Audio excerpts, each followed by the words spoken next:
G'day guys, Steve Morgan for Fishing Monthly Magazine's up here at Somerset Dam with the godfather of stocking in Somerset Dam. This is Garry Fitzgerald, but that's not your hat today. Garry is the National Sales Manager of SeaJay, and Garry, you released a whole lot of new SeaJay hulls only recently. This is one of them we got here to test today. What is it? This is the brand new 458 Stealth. So it's nothing revolutionary in a hull design, but it's a reconfiguration of just basically it's a large V-nose. Beautiful stable boat, nice and wide, and a rework of all the decks, and kind of freshen it up, make it a little bit more attractive to just your average sports fisho. And as usual with SeaJay, there's stacks of options that you can throw to this to kind of dress it up yourself. Yeah, and this boat here, it's got a lot of those options on it. But let's just go back to basics. Driving this thing around, it's a sled, isn't it? It's not a deep V for cutting. This is a freshwater inshore boat. Yep. But ridiculously stable because of it. Tell us about the transom design. It looks very interesting that you call it the fish deck. Why does it exist? Oh, it's just something a little bit different. Whether this is a fish deck transom, we've made it. This particular one, we've put a live well in it, but that's an optional extra, just to kind of show you what you can put in. It's about giving you some more deck space at the back, a nice open rear of the boat. One of the things I like is when I'm casting lures or something, doing a bit of jigging, I want a nice low rod tip, and to be able to do that from the back, no decks in the way, nice and easy to get in and out of the boat as well. Yeah, so I noticed that. It's there's no barrier to enter over the back. Yeah, so we're getting that little bit of a crossover, so you can get some family stuff. You want to go in for a swim, you can climb back in, and you're not getting right over the whole sides of the boat. So that's one of the advantages there. Nice, clean rear end of the boat. Now, I think this is such a deep hull, this boat. It's actually got really high casting decks. I notice as I'm stepping up, it's probably the biggest step up onto a casting deck of any boat I've ever tested. That gives you the side into the water, but it also gives you a lot of depth in the cockpit. Why such a difference?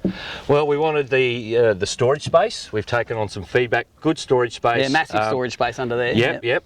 Nice high deck. So this is, your average 4.5 metre tinny. This is a little bit higher in the sides. This is about 1.10 deep. So what the feedback we got was, they want a nice high deck. So we've done that. We've brought the decks up nice and high. Gives us that better storage, better casting distance, better visibility into the water.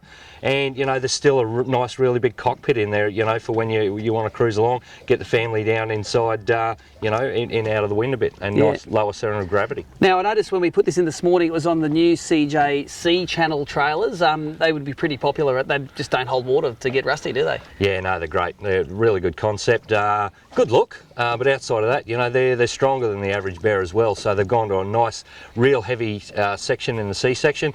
No sand, salt, mud, and just works a treat. Yeah, well, Garry Fitzgerald tells me he's put nearly 7 million fish into this lake, and I'm going to see what our chances are of getting hold of just one of those things, mate. So we're going to take this out in the water, get a bit of footage, show you how it runs, and more importantly, try to put a bend in the rod, mate. So let's go do it. Let's go.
Okay, so we did manage to sneak half a day off work and actually go fishing today, Fitzy, in this SeaJay boat test, testing out that Stealth 458. A few major points of this boat that I noticed: very flat bottom boat. If you'd want to take it in 2 metre seas out into the ocean, I'd buy something, a SeaJay with probably more V in it for that. Yeah. But as a result, very stable boat. Very high-sided boat as well. And like now, when we've got a bit of windage, you're actually drifting quite fast. But what you get for that high sides is you get that really high casting deck, and I reckon the bottom of my feet are 1 foot to 1.5 foot off the surface of the water when I'm casting. That's an amazing advantage when you're fishing. Your visibility, your ability to present lures and baits to the right spot is really increased. Also very economical. When we were mucking around with the performance of this boat, we could get just under 4 kilometres per litre of fuel burned. And a lot of boat tests we do, I did a boat test last week, we got 350 metres of, as opposed to nearly 4 kilometres. So very cheap to run. And Fitzy, these sort of packages are reasonably cheap to own. Break down the price on this thing. Well, basic hull, this one's dressed up a little bit, so we've added a rear live well. It's got a wrap and there's electronics, but you know, basic boat, painted about 16.5 grand. Yep, on a trailer? On a trailer, about 3,300 on one of the new SeaJay C-section. If you want a nice new alloy one, about 4,300.